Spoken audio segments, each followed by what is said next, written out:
ভারতের পার্লামেন্টে ভারতের পররাষ্ট্রমন্ত্রী এস জয়শঙ্কর বাংলাদেশ সম্পর্কে প্রশ্ন উত্তর পর্বে hope that with the new dispensation in Bangladesh, we will settle down to a mutually beneficial and stable relationship. ভারতের পররাষ্ট্রমন্ত্রী ডক্টর এস জয়শঙ্করের সাথে বাংলাদেশের পররাষ্ট্র উপদেষ্টা মোহাম্মদ তৌহিদ হোসেনের বিশেষ বৈঠক। আর এই বৈঠক থেকেই ভারতীয় ভিসার নতুন সিদ্ধান্ত। আসসালামু আলাইকুম প্রিয় দর্শক, ধারাবাহিকতার অংশ হিসাবে আজকেও আমি ইন্ডিয়ান ভিসা রিলেটেড একটি ভিডিও নিয়ে আপনাদের মাঝে হাজির হয়েছি। থাম্বনেল দেখে হয়তো ভিডিওটির গুরুত্ব বুঝতে পেরেছেন, তাই ভিডিওটি স্ক্রল করে না টেনে সম্পূর্ণ ভিডিওটি দেখতে থাকুন।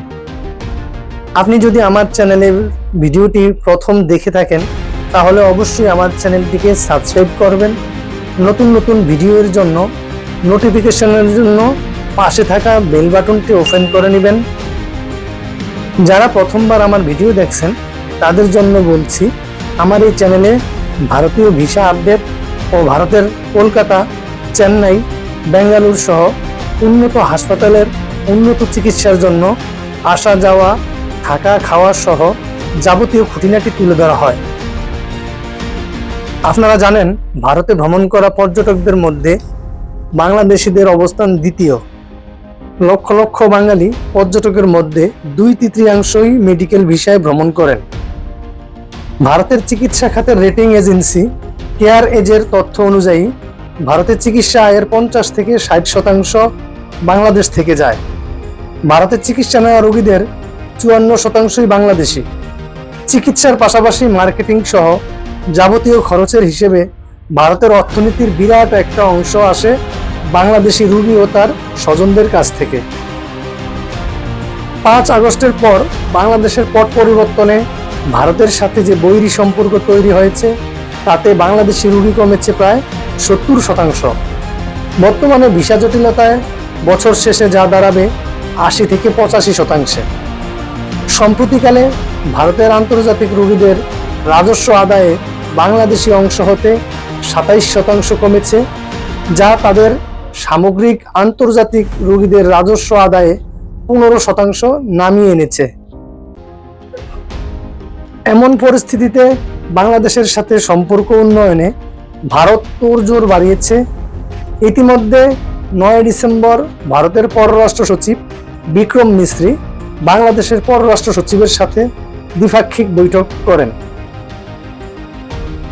ঢাকায় বাংলাদেশের প্রধান উপদেষ্টা ডক্টর মোহাম্মদ ইউনুস ও পররাষ্ট্র মন্ত্রণালয়ের উপদেষ্টা মোহাম্মদ তৌহিদ হোসেনের সাথেও সাক্ষাৎ করেন ভারতের পররাষ্ট্র সচিব বিক্রম মিশ্রি। এরই মধ্যে ভারতের পার্লামেন্টে ভারতের পররাষ্ট্রমন্ত্রী এস জয়শঙ্কর বাংলাদেশ সম্পর্কে প্রশ্ন উত্তর পর্বে বাংলাদেশের সাথে সুসম্পর্ক পুনরুদ্ধারের কথা ব্যক্ত করেন। Regarding Bangladesh, we have a good history of development projects. We have had important development projects. That is the case with Bangladesh as well. Hope that with the new dispensation in Bangladesh, we will settle down to a mutually beneficial and stable relationship. Recently, Foreign Secretary visited Dhaka. This subject came up during his meeting.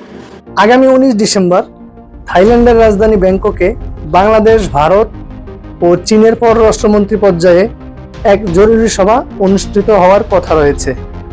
থাইল্যান্ডের আয়োজনে সেই বৈঠকে বাংলাদেশের পররাষ্ট্র মন্ত্রণালয়ের উপদেষ্টা মোহাম্মদ তৌহিদ হোসেনকে বিশেষভাবে আমন্ত্রণ জানানো হয়েছে।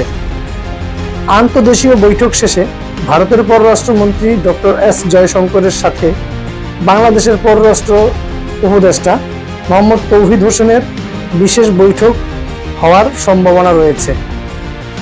আর এই বৈঠক থেকেই ভারতীয় ভিসার নতুন সিদ্ধান্ত আসবে বলে আশায় রয়েছে ভারতীয় ব্যবসায়ীগণ। সম্ভাবনাময় এই বৈঠকে চলমান 3টি ক্যাটাগরির পাশাপাশি ট্যুরিস্ট ও বিজনেস ভিসার সাথে বাকি সকল ক্যাটাগরিতে বাংলাদেশিদের ভিসা চালুর পাশাপাশি ভিসার পরিমাণ বৃদ্ধির প্রত্যাশা রয়েছে। উল্লেখ্য যে ভারতীয় 5টি মিশনের অধীনে 16টি ভিসা সেন্টার থেকে বাংলাদেশিদেরকে 15টি ক্যাটাগরিতে ভারত ভ্রমণের ভিসা ইস্যু করা হতো। গত 5 আগস্টে শেখ হাসিনা ভারতে পালিয়ে গিয়ে আশ্রয় নিলে এবং বাংলাদেশের সংখ্যালঘু নির্যাতনের ধোঁয়া তুলে ভারত সরকার বাংলাদেশিদের ভিসা সীমিত করে। 19 ডিসেম্বর বাংলাদেশ ও ভারতের মন্ত্রী পর্যায়ের এই বৈঠক নিয়ে ভারতীয় ব্যবসায়ীদের পাশাপাশি বাংলাদেশি ভিসা প্রত্যাশীদের উদ্বেগ উৎকণ্ঠা বেড়েই চলছে। বাংলাদেশি পর্যটক ইন্ডিয়াতে সেকেন্ড পজিশন রয়েছে, সেদিক থেকে এলে পরে আমাদের আরও ভালো। ইন্ডিয়ান গভর্নমেন্ট এটা বন্ধ করে রাখছে, এটা তো বাংলাদেশ গভর্নমেন্টের কোনো কিছু করার নেই। বাংলাদেশ এবং ইন্ডিয়ার নেবরিং কান্ট্রি, এক কান্ট্রি অন্য কান্ট্রির সাথে রিলেটেড, এটা রিলেশন থাকা ইম্পর্টেন্ট। উভয় দেশের ভিসা ও পর্যটন স্বার্থ সংশ্লিষ্ট সকলের আশা ভারত সরকার বাংলাদেশের নির্দিষ্ট দল ও সরকারের পক্ষ ত্যাগ করে দ্বিপাক্ষিক সম্পর্ক জোরদার করার সাথে সাথে ভিসা প্রদানের সংখ্যা বৃদ্ধি করবে এবং বাংলাদেশের জনগণের আস্থার স্থানটুকু পুনরুদ্ধার করবে। প্রিয় দর্শক, ভারতীয় ভিসা ও চিকিৎসা সংক্রান্ত আপডেট পেতে আমার সঙ্গেই থাকুন। আমার এই ভিডিওটি যদি ভালো লেগে থাকে তাহলে অবশ্যই লাইক, শেয়ার ও কমেন্টস করবেন। আজ এ পর্যন্তই, ভালো থাকবেন। আল্লাহ হাফেজ।